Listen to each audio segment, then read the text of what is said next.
ನಮಸ್ಕಾರ ಕರ್ನಾಟಕ. ಇವತ್ತು ತುಂಬ ಚಳಿ ಇರೋದ್ರಿಂದ ಸ್ವೆಟರ್ ಹಾಕ್ಕೊಂಡು ಕಿವಿಗೆಲ್ಲ ಹತ್ತಿ ಹಾಕ್ಕೊಂಡು ಮನೆಯಿಂದ ಹೊರಟಿದ್ದೀನಿ. ಇವತ್ತು ತಿಂಡಿ ಮಾಡಿಲ್ಲ, ಅದಕ್ಕೋಸ್ಕರ ಹೊರಗಡೆ ತಿಂಡಿ ತೊಗೋಬೇಕು. ಈಗಿನ ಕಾಲದಲ್ಲಿ 10 ರೂಪಾಯಿಗೆ ಒಂದು ಟೀನೂ ಕೂಡ ಬರೋಲ್ಲ, ಆದರೆ ಇಲ್ಲಿ 10 ರೂಪಾಯಿಗೆ 4 ಇಡ್ಲಿ ಕೊಡ್ತಾರೆ. ಯಾವ ಜಾಗ ಅಂತ ಬೇಕು ಅಂತ ಅಂದರೆ ಕಮೆಂಟಲ್ಲಿ ತಿಳಿಸಿ, ನಾನು ಬೇಕಾದರೆ ಹೇಳ್ತೀನಿ. 10 ರೂಪಾಯಿಗೆ 4 ಇಡ್ಲಿ ಕೊಡ್ತಾರೆ ಅಂತ ಹೇಳ್ಬಿಟ್ಟು ಕ್ವಾಲಿಟಿಯಲ್ಲೇನು ಮೋಸ ಇಲ್ಲ.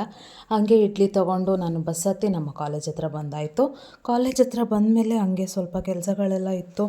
ನಾನು ನನ್ನ ಜೂನಿಯರ್ನ ಕರ್ಕೊಂಡು MCH ಲ್ಯಾಬಿಗೆಲ್ಲ ಹೋಗಿ ಅಲ್ಲಿ ಸ್ವಲ್ಪ ಕೆಲಸ ಇತ್ತು ಮುಗಿಸ್ಕೊಂಡು ಹಾಗೆ ಮತ್ತೆ ಲ್ಯಾಬಿಗೆ ಬಂದೆ.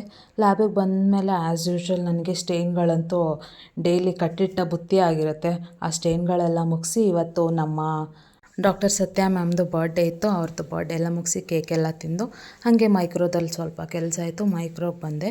ಮೈಕ್ರೋದಲ್ಲಿ ಸ್ಯಾಂಪಲ್ಸ್ ಎಲ್ಲ ಹಾಕಿ ಅಲ್ಲಿರೋ ಕೆಲಸ ಎಲ್ಲ ಮುಗಿಸಿ ಮನೆಗೆ ಹೋಗಬೇಕು ಅಂತ ಬಸ್ ಸ್ಟಾಪಿಗೆ ಬಂದೆ. ಅದಾದಮೇಲೆ ನನಗೆ ಒಂದು ಮಾತು ನೆನಪಾಗ್ತಿತ್ತು. ಆಡುವ ಮಾತಲ್ಲೆಲ್ಲ ತಪ್ಪು ಹುಡುಕುವವರ ಮುಂದೆ ಎಂದಿಗೂ ಒಳ್ಳೆಯವರಾಗಲು ಸಾಧ್ಯವಿಲ್ಲ. ನಿಮ್ಮ ಒಳ್ಳೆತನ ನಿಮ್ಮ ಅಂತರಾತ್ಮಕ್ಕೆ ತಿಳಿದರೆ ಸಾಕು. ಯಾಕೋ ಗೊತ್ತಿಲ್ಲ, ಈ ಹೋಡ್ ಹೇಳಬೇಕು ಅನ್ನಿಸ್ತು. ಇಷ್ಟ ಆದರೆ ಲೈಕ್ ಮಾಡಿ, ಹಾಗೆ ಫಾಲೋ ಮಾಡಿ. Thank you.